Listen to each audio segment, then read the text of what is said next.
hailing frequencies are open. The Phoenix Files podcast starts now.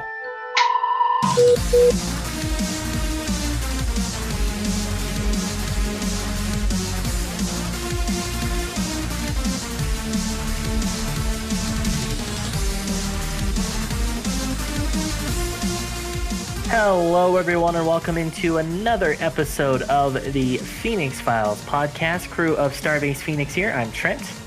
And I'm Jean. Hello. And I am Moltrazahn. And we have another very special guest joining us in the podcast today to talk about his main character. Argus Wolfe is here, everybody. Hello, Argus. Hello. Welcome. So let's dive right in and tell us a little bit about Argus. Now, this is a little bit interesting because a lot of people actually in the fleet right now have not even met Argus yet. So tell us a little bit about his background and who Argus is.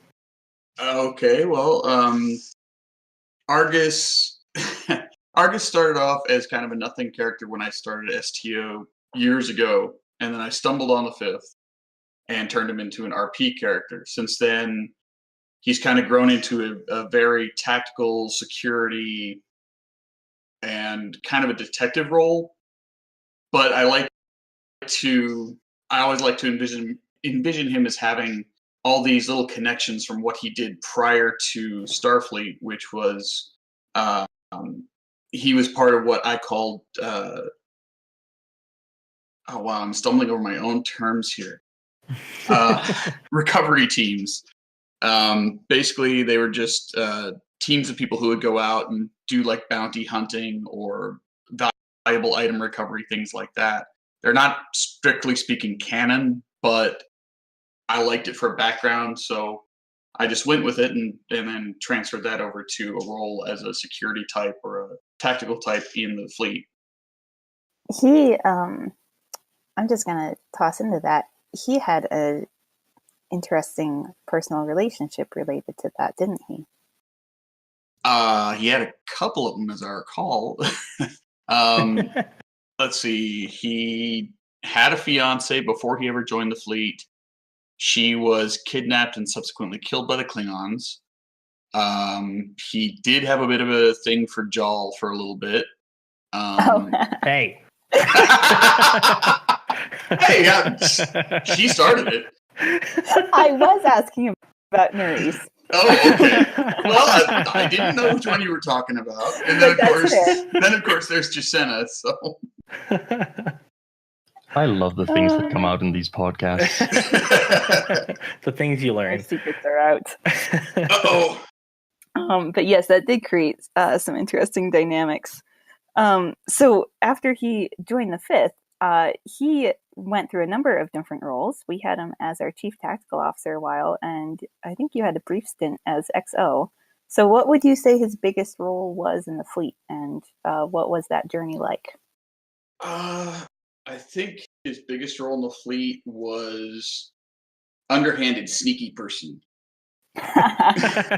Is that the official title of that? Good answer.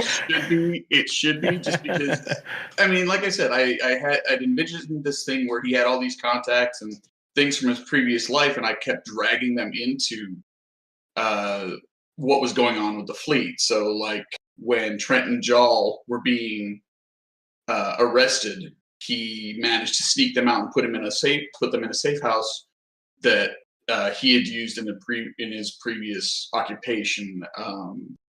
When he kind of went bonkers later on, he used his contacts to kind of make it easier to go about doing what he was doing. So, but yeah, I mean, his biggest role in the fleet was just being the sneak.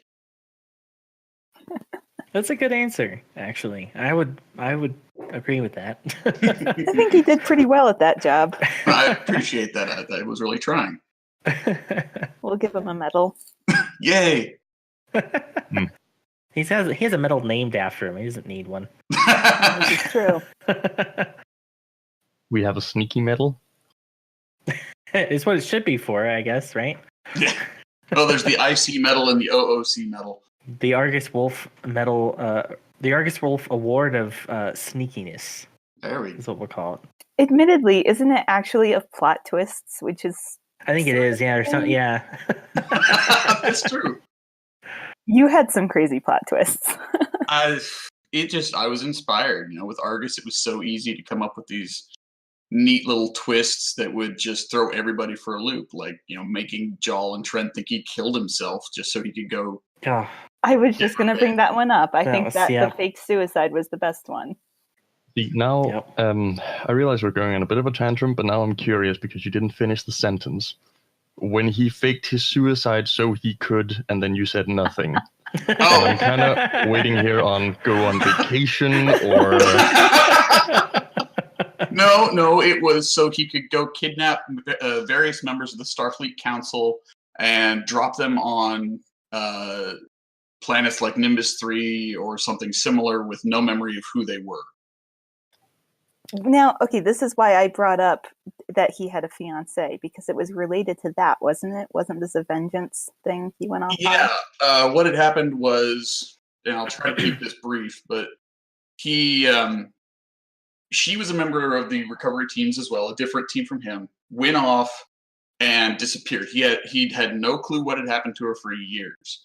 Come to find out that there were certain politicians prior to his joining the Fifth who were trying to kind of make a name for themselves. And there was a fugitive who had escaped into the Klingon Empire during the war.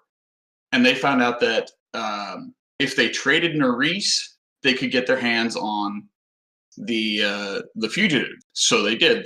They kind of made a deal with the Klingons to set a trap for Nerys. So they would have her, and they would get their fugitive, and they would make a name for themselves and be able to progress through the political circles. In the meantime, Nerys was tortured and killed, and nobody knew what had happened to her. So somehow Argus found out about it, which really kind of hit him hard. And then add to that the fact that there was a Paul Wraith riding around in his head, and he just lost it. Keep in mind, he was XO at the time, right? Wasn't he? I think he was. Because Trent had been demoted because of his antics, and so, which I'm not even going to get into. But he had been demoted, and so Argus was acting XO, and Jal was incapacitated. So all of a sudden, Argus, quote unquote, kills himself, and now Trent is thrust back into the position he was demoted from because there was no one else around. Now, Molt, the question is, did that answer anything, or did that just I have many more questions now than I did earlier, but I think it's better that we move on. That's a good thing, though. A good story, a good plot leaves you with more questions than you came in with. That's a good point. This is true, like the competence of fleet admirals. But moving on. Okay. Tell us a little bit about Argus' relationship with Jacena. Chief Tactical Officer and Chief Intel Officer makes for quite a power couple. So for those who don't know by now, Argus and Jacena are married, have been for a few years now. That whole thing started off at the very tail end of the whole revenge plot. Argus had been captured, was on his way to be go in front of a board of inquiry, and he'd basically given up. He was like, okay, I know I messed up, but I got revenge, whatever. I'm done. I will take whatever consequences I want. And Jacena came and talked to him while he was awaiting that whole thing, and basically inspired him to not give up. And that whole thing kind of just snowballed, and they ended up getting closer and closer and became very tight, and eventually they ended up in a romantic relationship. And then, like I said, they did get married, but Jacena and I were both kind of on hiatus from the game at the time, so we were like, yeah, okay, what happened while they were gone? Well, they got married. That's what. I feel like as a fleet goes, we don't follow rules about romantic relationships very well. Especially between officers, we're bad at it. Yeah, we're it's like, wait, fraternization? There's a rule about that? What? So anyone shows up and tells us that. Yeah, it just brings a new meaning to that whole Fifth Fleet special operation. So that's what it is. That's what special means. Oh boy. So you mentioned that Argus has been away for a while, away from Starfleet for a while. What's he been doing in that time besides apparently getting married? Well, once he got done with the whole Board of Inquiry thing, they put him on psychological leave, and then he just decided he was going to retire. He was kind of done with the whole thing. He wasn't very sure of himself in a Starfleet leadership role, so he went back to the recovery teams, but this time as head of the whole organization, because apparently over the last few years, my mind has said, hey, there's not just one or two teams, there's a whole bunch of them, and they all work for one company. So for the last few years, he's been in charge of that, setting up teams with the various missions and all that fun stuff. Now, we did just devise a new position for Argus in the fleet. So do you want to tell us a little bit about that and, in general, where you think he's headed now as a character? Okay. Well, so we've decided, now that I'm bringing Argus back, that he's going to come back as an instructor, like for our little branch of the academy. And he'll be teaching, I guess you could say, an intro to tactics or something, or an intro to tactical thinking class. And it's going to be a very different class than you might expect. I've already told Trent and Jell a few of the things he's got planned, and yeah, it's going to be interesting. Tell us a little bit about his curriculum here. Geez, I don't want to spoil things for the students, though. I don't want them to know. Let's just say it's gonna be unorthodox. Oh, very, very. They will remember their lessons for years. Experiential learning. Some of them might even be scarred by. But so we're actually planning on doing this in a little bit, at least in Discord, right? Yeah, I think we talked about setting up a kind of an academy channel for RP, but that's your bailiwick, not mine. I just kind of, I just do what you say. You just go where you're told. Does history support this, though? Hey, I'm trying to make myself sound better. I always do what you two tell me. Definitely. He might get a punch to the gut for it, but he'll do it. It'd be a reversal. Mold, you had a question? No, I just said that this brought more questions than it answered. But yeah. I love it. Argus is a mystery. It's great. I think we should do an entire episode on Trent getting punched in the gut. I think people would enjoy that. Definitely. That would be, if nothing else, people would get a huge chuckle out of it. Was it twice that Argus has punched Trent? Yeah, twice. Was it? I only remember the once on the Stalker. Oh, no, there was once on the Starbase, There was once on the Starbase, yeah. Yep. Huh.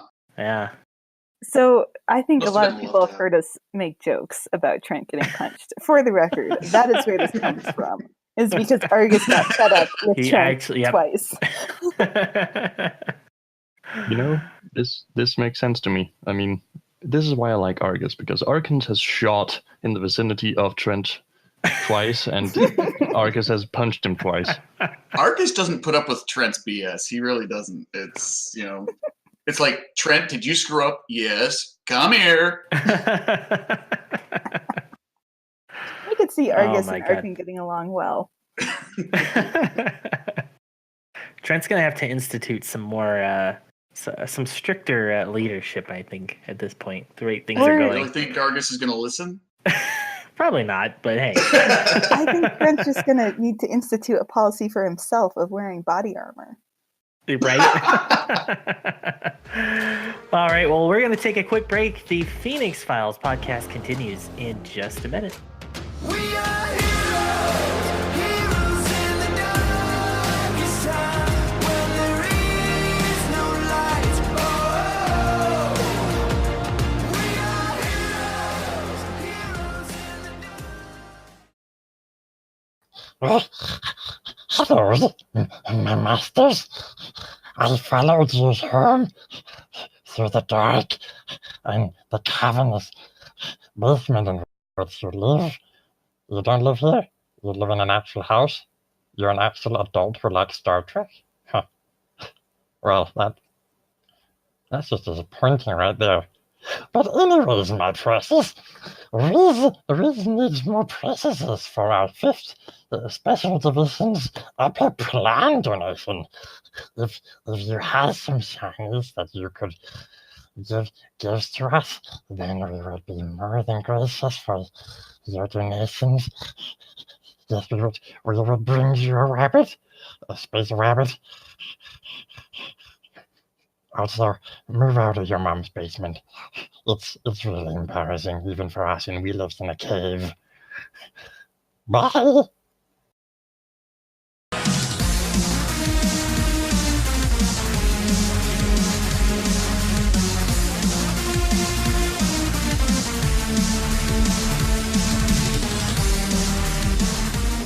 And welcome back to the Phoenix Files podcast. Trent here with Jal, Moltrazahn, and our special guest Argus Wolfe in the house. We're going to talk about the Foundry and Demorecord, which are a couple of tools that are a little complicated, but can help us and the fleet make a lot of really awesome content. Indeed so. And Argus, from what I have been led to understand, you do have some experience with these things. So kind of starting off here, you've done some work in the Foundry. Could you perhaps extrapolate a bit how that was like? Sure. So the Foundry is Cryptic's neat little STO-based mission creation tool. It allows you to create your own storylines within the game using assets from the game. So it's not like you have to have and it's been simplified so you don't have to have a programming degree or anything like that to do it. Basically, you go in, you open a project, you select the maps that you want to use, whether they're pre-made or maps that you've made yourself. You populate it with assets from the game. You put in text trees and waypoints and things like that, and you create your own little Star Trek mission for other people to play. The cool thing about this is once you've published it, people can actually give you tips, like a tip jar type thing. So if they like it, they can actually leave dilithium for you. So you can earn a little bit of extra dilithium on the side for a mission you've completed. Or if you really don't care about that kind of stuff, you can just play around with it. You can even make social maps that are specifically for roleplay. So tell us a little bit about what the mechanics are like, because I understand it's not particularly straightforward or simple. It's a relatively arduous process to do all this, right? Yeah, it's a little bit tricky sometimes. It's got several different categories of steps. You've got the story aspect to it, where you're actually plotting. It's kind of like a flow chart where you have your beginning, and then each step is a map with any kind of NPC interactions, waypoints, things like that, put into it, and then a map transition to the next step in the story with everything that is in that. It does take a little bit of practice to figure it out. It doesn't really have a tutorial, so you're kind of doing this on your own. I'm pretty sure if you go on YouTube, you'll find tutorials. Sure. But there are certain tricks you'll have to pick up. Things like when you're designing a map, it's usually best to build your structures in layers because it's a top-down 2D interface. So if you're just putting them in at random, you might lose track of what's on top, what's on bottom, things like that. So if you just kind of start from the bottom, work your way up, it's a little bit easier to keep track of. And this might be a bit of a tangent, but yeah, we have made some maps in the past for roleplay, and if everyone remembers, we had the Tiller wedding that had that nice Foundry map. So there's a lot of potential there, I feel like. We've always run into the issue of the maximum of 5 player. But I feel like there is good potential there when you have just like a specific setting that you want, not for a large group of people, but that can be visited, as like a specific area of the starbase or something. Yeah, I think at one point we were all designing different parts of the starbase, and I You had did get ambitious and tried. Yeah, we did. I remember I was doing the whole tactical level for the starbase. It looked really cool, but I don't think I ever finished it. I had forgotten about that, but yeah, you did have a That's cool right. map Yeah. going. Yeah. And there's some searches that you can do specifically for roleplay maps that other people have created. So just to toss that out there to everybody, in the past couple months, I know we've done a few sort of one-off RPs where we found really cool maps that other people have made. But another thing that we wanted to make sure we touched on is Demorecord. So I think, Argus, you've probably used Demorecord more than any of us. So do you want to tell us what that is as well? Jesus, I sound like I'm some kind of an expert here today. We're making you one.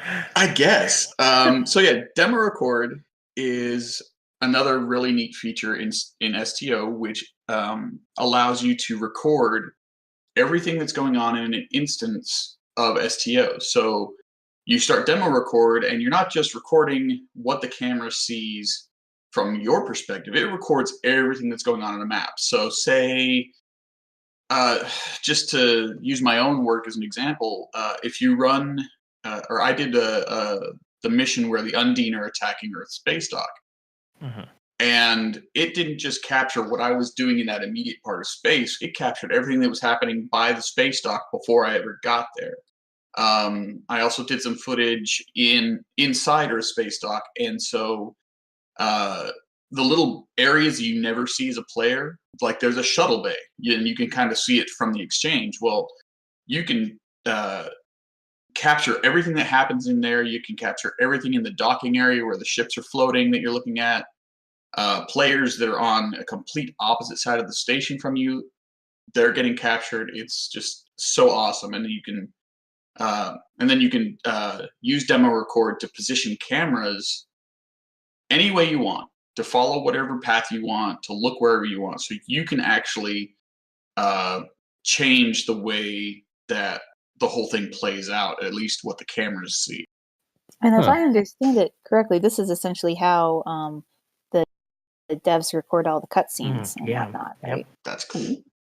Yeah. The all the trailers that you see for upcoming content and things like that, they're all recorded using the same tool. That is interesting. So you basically get sort of like an omnipresent, omnidirectional tool, and you can record from whatever angle and side that you want. Yeah, exactly. Absolutely. Yeah. And you can do really cool things with like timing shots, and like was mentioned, you can get really cinematic footage by like doing these big sweeping shots that like go past things. Or I've seen ones where people do it, and like some of the ships have little cutouts in them, essentially like between like a pylon and a saucer, or like a cutout within the saucer, and you like go fly through that, and you can do really cool things. Yeah, so if anybody out there is getting ambitious listening to this and wants to go record some footage and send it to me so that I can make some awesome trailers, just let me know. Just send me some stuff. Shameless. Because he wants you to do his work for you. Exactly. Yes.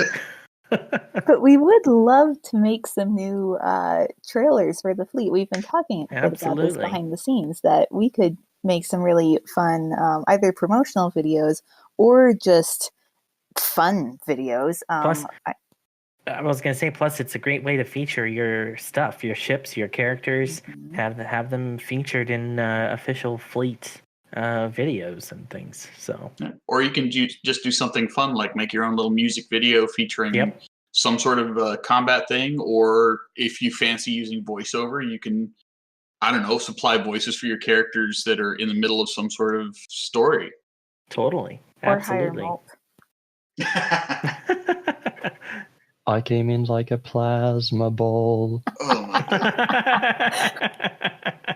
Yep, definitely doing that. That's on the program now. The mental image I just got is, I need brain bleach. Please, I need brain bleach. I want us to get all our characters synced up doing the smooth criminal dance. Yes. And then we demo We record need that. to. We need to. It will make everyone want to join our fleet. And then they'll join and they'll be like, what have I gotten myself into? Every meal is gah. Ugh. Why do you have a Klingon chef? No one knows. He just showed up one day. He happened. Well, going on to the next question here, and I suppose this is both for you, Argus, but I suppose for kind of everyone, because how does these tools change the type of content that we can actually make as a fleet? But if we just start with Argus, given that we're all milking you for everything you know. I'm going to be like an empty husk by the time we're done with this. Honestly, as far as content is concerned, this, like I said earlier, it can allow us to do things like have voiceover content if we really want to, for mostly for other people to consume, of course, but it could also allow us to, I don't know, maybe do a trailer for between episodes, or individual people will go through and say, record what they've done and tweak it with Demorecord, and then they can be like, okay, this is what my character just did.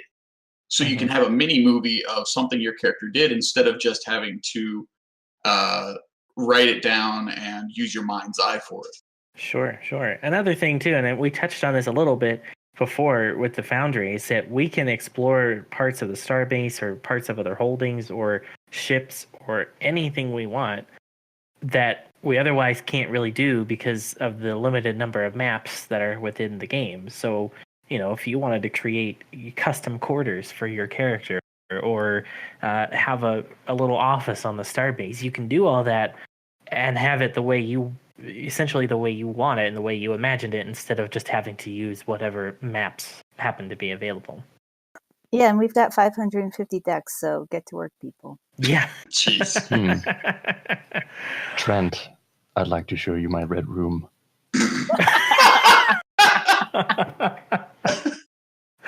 Wow. On that note, we are almost out of time. But as is tradition, it is time for Canon Rapid Fire with our special guest, Argus Wolfe. Argus, are you ready? Probably not, but I'll try anyways.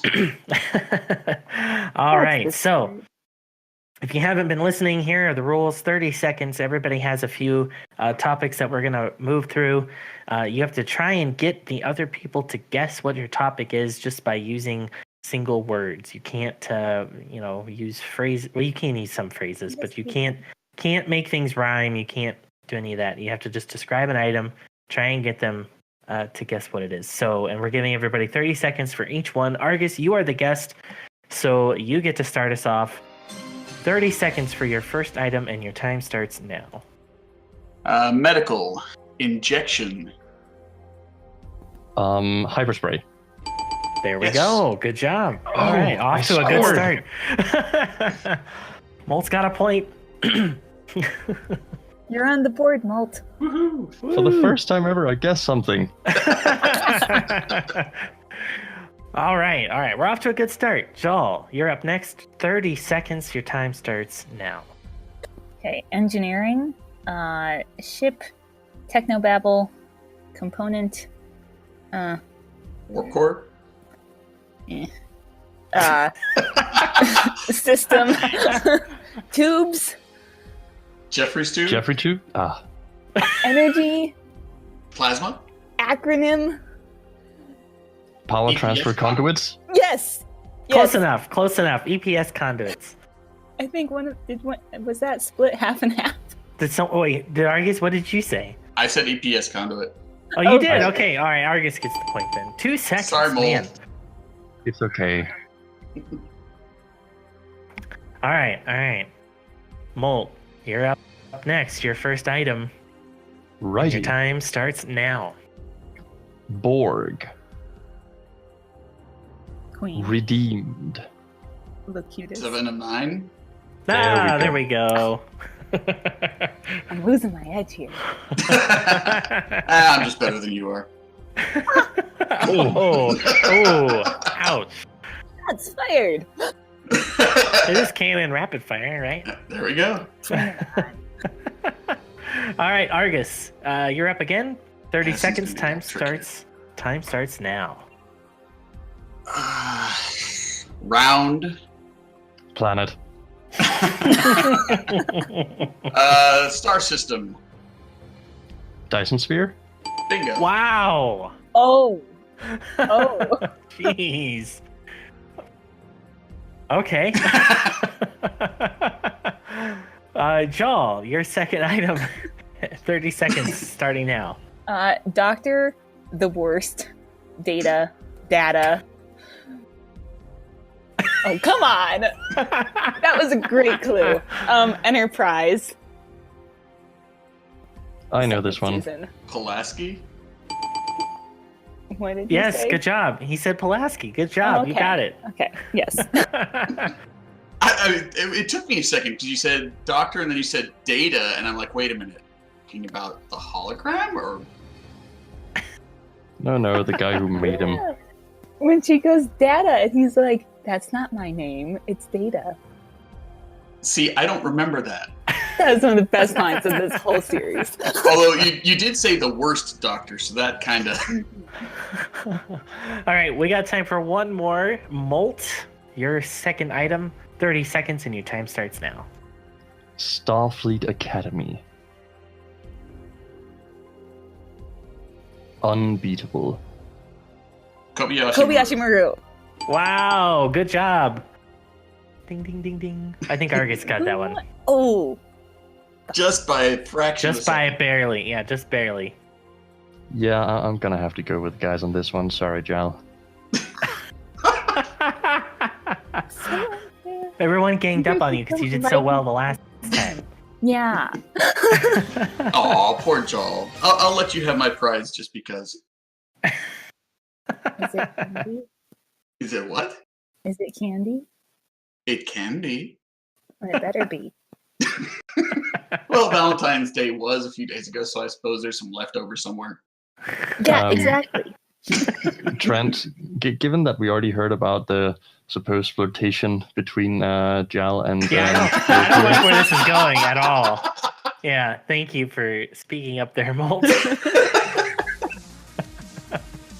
Anyway, that is all the time we have for the podcast. Thankfully, we're done with this one. No more flirting here. Saved by the bell. I want to thank Argus for coming in on the podcast today. Thanks for being here, Argus. Thank you for having me. It was awesome. And we'll see you next time here on the Phoenix Files for To Beam Up.